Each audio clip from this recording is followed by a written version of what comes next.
Hi dear ones, my name is Erika Schreck and I am here in a video series of grief ease. And one of the topics that has been coming up a lot lately in the grief support that I offer others, and it's always actually a favorite topic even among friends and dear ones, and what I love to share is this idea of connecting with your beloved deceased. And what that really means is that there is a willingness, a want to be connected, to stay connected in some way to who truly matters to you, even when these lovely beings, animal or human, are now on the other side, that they have transitioned, that they have died. And I want to just first say that I'm not here to convince you to do this, that it's mandatory. I am here to offer this information and guidance and inspiration for those of you who are interested in, again, connecting with your deceased loved ones and who maybe are looking for some confirmation and for some ideas in doing so. So again, if this doesn't feel great to you or something you want to do, no worries. And I know that there are a lot of you who are interested in this focus. So let's talk a little bit about it. So when we talk about staying connected to deceased loved ones, I've already offered some ideas in my previous videos for how you can do that. And what I really want to address today is this idea of actual communication, perhaps even beginning to receive some feedback, some signs, and some interplay with the deceased loved ones. And what I mean by that is there is a point, maybe for some of you, where you realize, oh my goodness, I saw this symbol for my deceased loved one, and I just know that that person or that animal is here with me now. That's a great example. Or I am going through this difficult time and I just want a sign for my deceased loved one because I really am craving that love and support. So when we think about that kind of occurrence, I believe that there are two kinds of thought with communication. One is that you just simply receive communication from a deceased loved one, and usually you really want it. Usually you've asked for this kind of guidance, and bottom line, you're very willing and open to it, okay? Typically that's what needs to happen.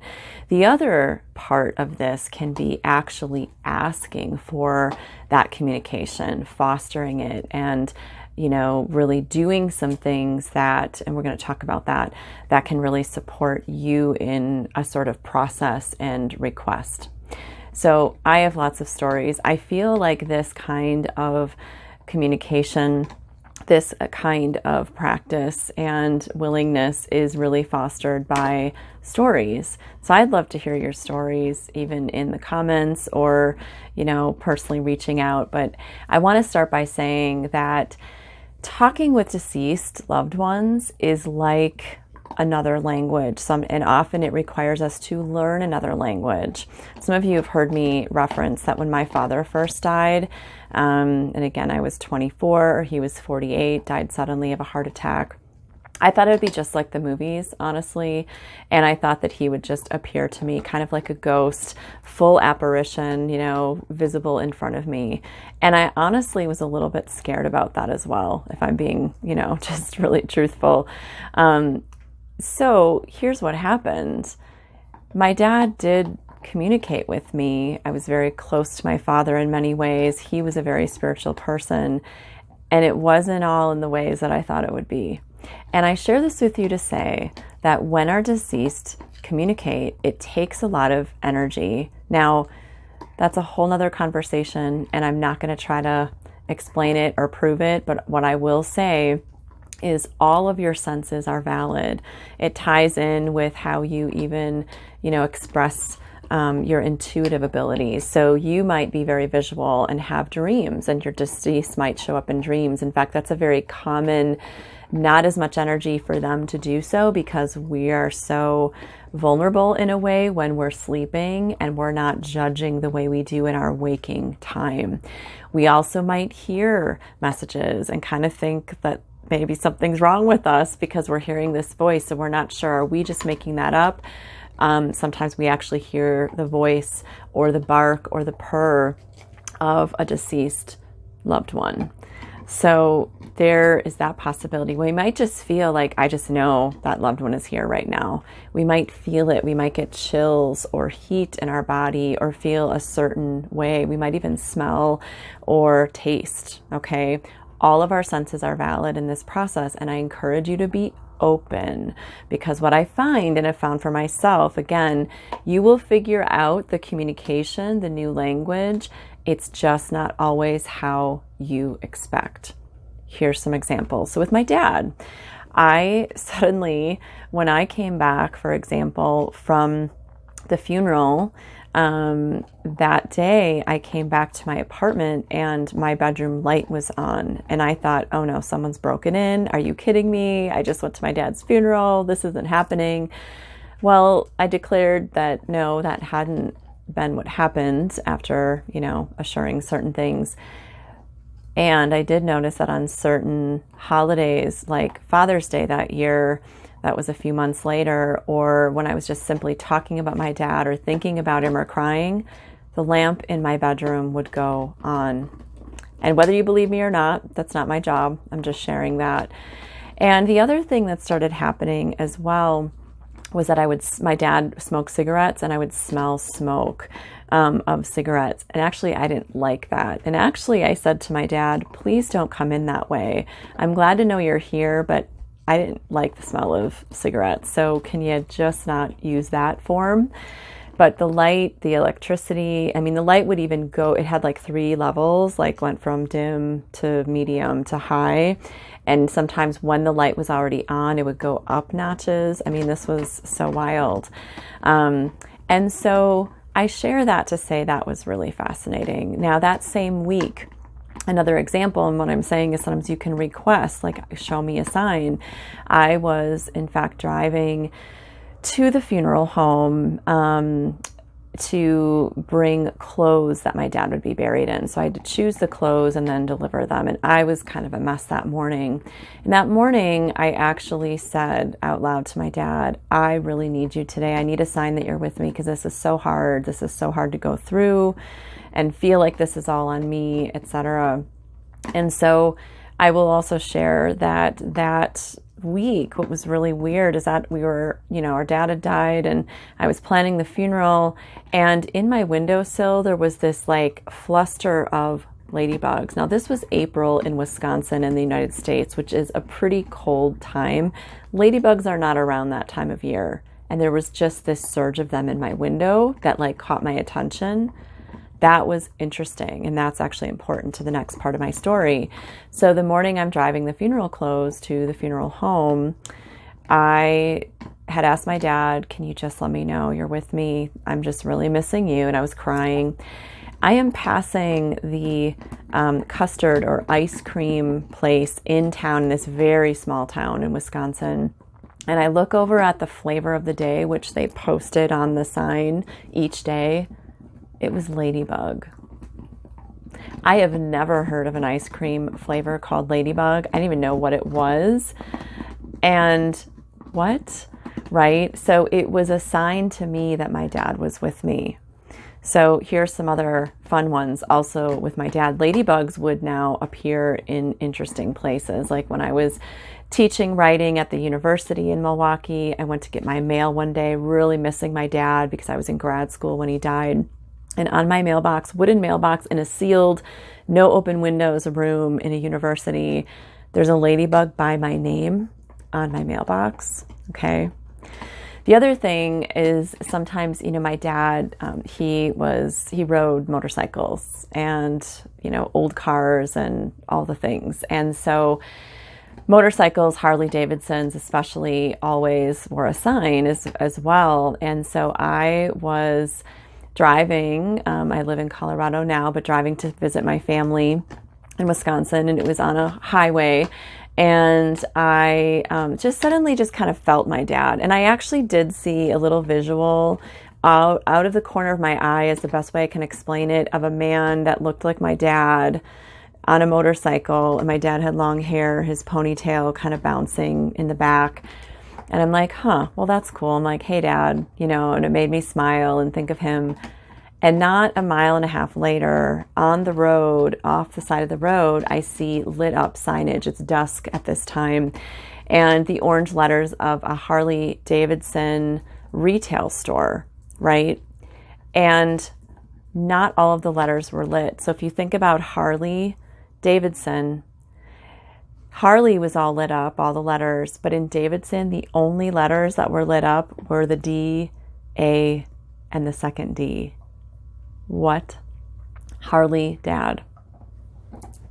So I'm just saying, okay, that's a really unique, and these are the ways that our loved ones can let us know they're around.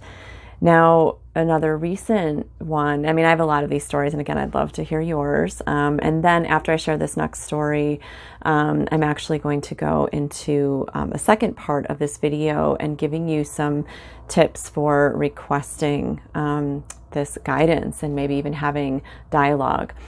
But my other story that I need to share, because this is what really inspired this video series, Grief Ease, is several months ago, my dog Tobias died.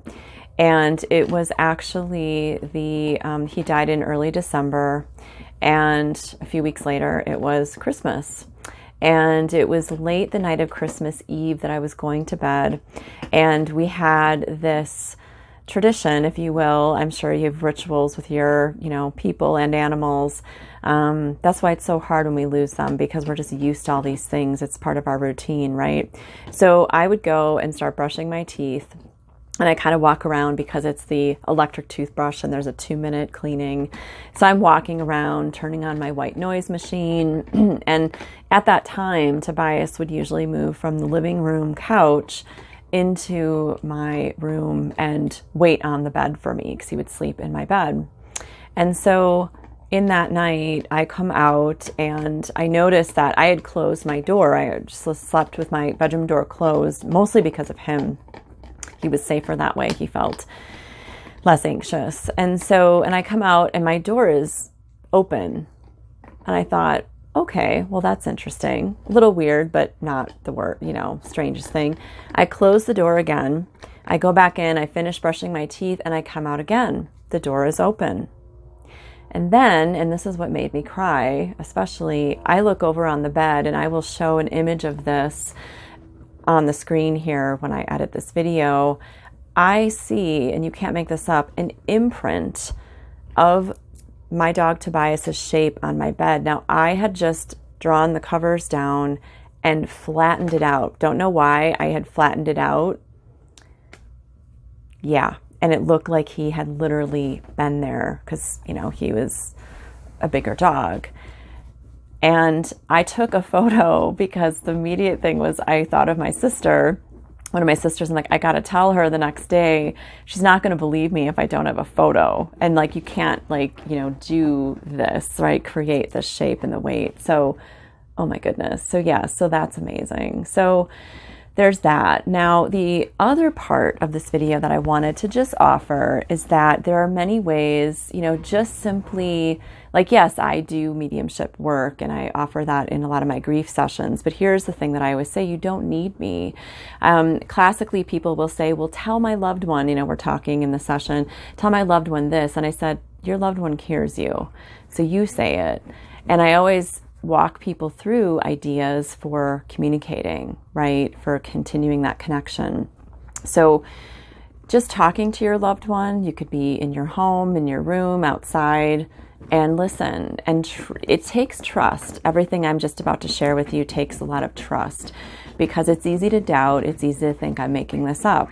And yeah, you can think that, of course, but it will take trust and practice to assure you of your having more confidence with it. And that's how it is with working with our intuition as well. So One of my favorite practices is automatic writing, which means that you are actually writing, and there's few steps that I highly recommend in approaching things this way and getting answers, but you are writing to your deceased loved one, animal or human, and as you write your questions, you're listening and you're writing what comes through you. Now, again, this has a few different steps, not extensive, and I'm going to give you some tips. So if you want to access these steps, I'm going to provide a document link for free, nothing attached to this, in the notes below for this video. Okay, so please, just take that and try it and see how it works for you. But it's a way that as you, again, are asking that way, the writing, it's like it comes through you. You might also look at it as channeling, but I teach you how to do it safely. It's basically, you say, I want to talk with my deceased person or animal, and you can put the name, and just in your mind, you're sitting. I usually like to sit in a sacred space like this with a candle. And then I say, I am protected, I am safe. I call in, certain beings who help me feel protected, like Archangel Michael. And I just believe that I'm protected in white light, and I only want to talk to this particular deceased loved one. And then I just write my first question, and I just ask a question like, what do you want me to know right now? Or is there anything I need to know about my, if it's a new job or my sibling, or I need your help with this? And you write, and then you just wait. And it becomes, again, a practice where whatever you're writing, you're believing is coming through you to the paper from your deceased. Again, takes practice. And then there is a closing, like I just usually say, just express your gratitude and just kind of be done with the session. Like, my connection is complete for now. And then I might even blow out the candle or whatever, and just to be clear. So again, these steps are outlined. But there are ways that only you will know, too, that can help you feel closer and help you actually communicate. You might have your own practices and ideas as well, but those are some of my favorite ways. Just open dialogue, conversing, talking as if the being were right there with you, and or doing the automatic writing. The bottom line of all of this and these practices is your willingness, is your belief. And the more that you believe in it, it will increase. It's like, when you share stories with your friends, like, oh my gosh, I can't believe someone paid for our dinner the other night. And it was so awesome. And I'm totally going to pay it forward. And then, so when I was in line at this one, place, I said that I'm going to pay, for the people behind me, or what, whatever. You've heard these, but it grows and you're thinking, I want to do that. What are you inspired to do? In an interesting, similar energy, I find that same with having these experiences with our deceased loved ones. The more we talk about it, the more we share with others. And that's up to you whom you share with. I minimally just write about it in my journal. It's like a victory for your deceased loved one to say, yes, she heard me. Yes, he got the message. Yes, they're listening. And so the more that you affirm that, thank you, I'll say, thank you, Dad. Thank you, Tobias, my dog. Thank you to my friend Aparna, who recently also gave me a really wonderful experience. And hello, all of these things will be amplified and grown just by acknowledging, just by expressing gratitude. And if you wish, sharing it with others and or writing it in your journal. So it is really fun to track these things because it's amazing. And I believe that we still can have this connection and that it can be intentional. And when you have a relationship established, it's easier for them to kind of pop in. Another way that my dad shows up is there are these two songs. And if one of those shows up on the radio, I'm like, hi, Dad, So trust what you are receiving. Trust that this is an accessible practice and ritual for you if you wish. And I hope that today's video has inspired you. And I find that this as well can give us some more ease and comfort. Know our beloved is not here in physical form, and that's where the ache is. And it is another way to stay connected and stay in some kind of communication. So see what works for you. And I'd love to hear what you think of this particular content and guidance. Blessings on your journey. Blessings on your grief journey. Be well.